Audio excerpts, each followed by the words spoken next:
This Family Life News podcast is made possible by the support of listeners like you.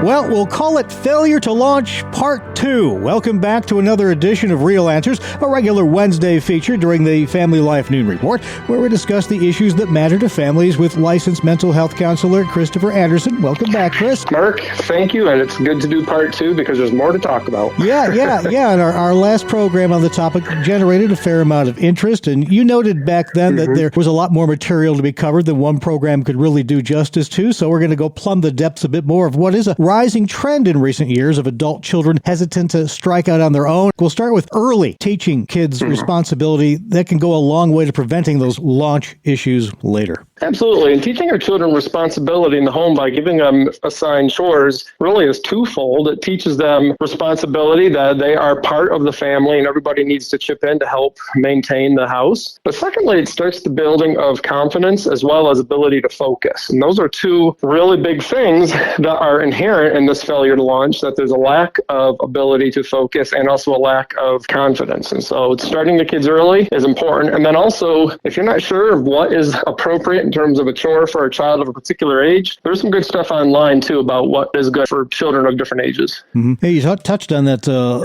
lack of ability to focus. That's a big problem these days. We see the whole ADHD thing that seems to have risen, and the video games, we talked about that, and kids just live an instant life from birth practically. Everything's got to be boom, boom, and to try to sit down and focus on something seems to be quite a challenge.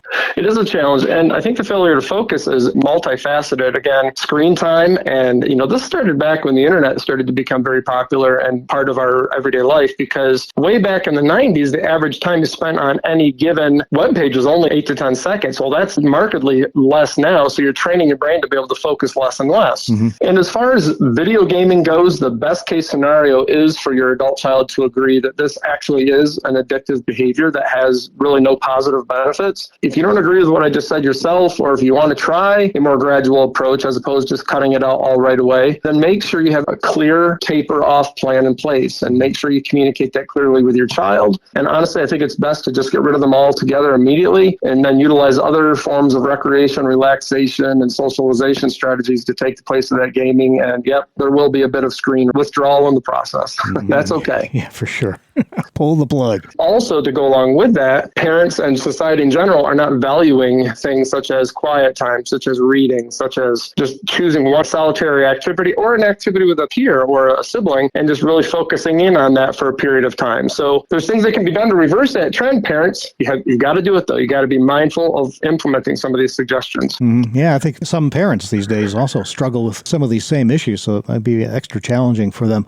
I saw some articles also that were a bit critical of what they called stigmatizing late launching kids. Now, stigmatizing is a real popular buzzword these days. Does it apply here? Well, I think it all depends on how you go about approaching it and the word choice you're using when you're talking to your children and also talking to other people about it. This isn't something that has to be broadcast online. Now, some people seem to put their entire life online so that everybody can read about it. And that's just absolutely poor boundary setting right there. So it doesn't have to be stigmatizing on how you go about doing it. The reality is it still has to be done. You're listening to Real Answers. I'm Mark Webster, along with licensed mental health counselor Christopher Anderson, talking about coping with what's come to be known as failure to launch. Any successful launch, whether we're talking about a rocket ship or an adult kid in a basement, requires a well-planned series of steps, doesn't it? Yes, it absolutely does. And you want to have some intermediate goals as well. For example, encouraging your child to put together a professional resume. There's so many tools out there to help with that. Definitely much easier to do these days. Applying for jobs, or for example, just filling out forms if your child perhaps might be going to college or anything like that. This will gradually push that process in the proper direction. And once again, building confidence in that process so that your child isn't as intimidated by it as well. Absolutely. It's an intimidating situation once it gets to that point, not only for the kid/adult, the parents as well, who can really, both sides, I guess, can really struggle with some anxiety. Absolutely. And if you are a parent and this is intimidating to you, don't worry. This would be somewhat to be expected, but get some support yourself if you're having a hard time. Understand understand where your own anxieties lie, because being able to understand why this situation might be bringing up anxiety in you would be very good in not only you being able to get through that yourself, but also to help keep you motivated to keep your child on track and not to give up in the process.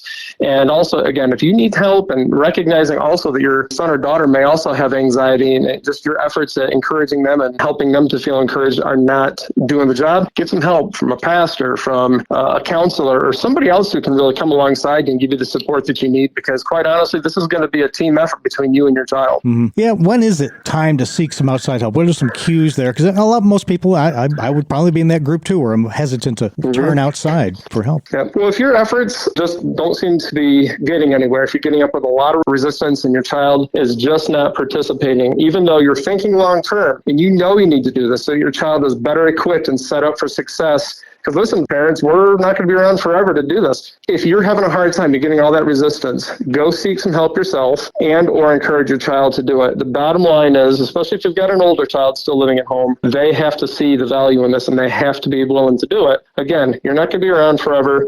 And the sooner you start, get them involved in the process and even in the planning, the more confident they will become and the more smoothly you will make a difficult process. It will become more smooth and you will be more confident in this as well. Mm-hmm.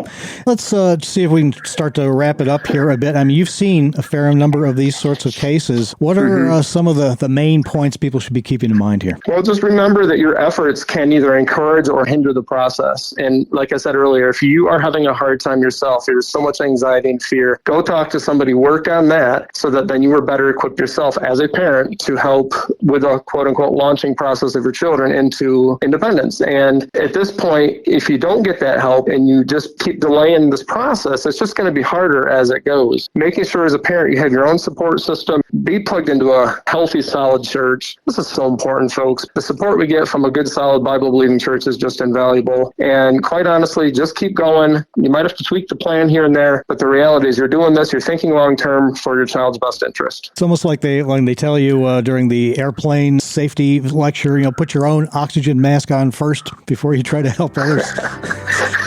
Absolutely. That is exactly it. Because if you're too scared of the process and you're afraid to ask, get the children to think about leaving the nest, then they're going to become too comfortable. And once they become too comfortable, it becomes even harder. You've been listening to Real Answers, a Wednesday feature of the Family Life Noon Report, where we discuss the issues important to families with licensed mental health counselor Christopher Anderson. Thanks again, Chris. My pleasure. Thank you for listening to this Family Life News podcast. If you've been encouraged by what you've heard, please share it with others and click the subscribe button to automatically receive future episodes. Family Life is a listener-supported ministry. Podcasts like this are made possible by your financial partnership. Find out more at familylife.org.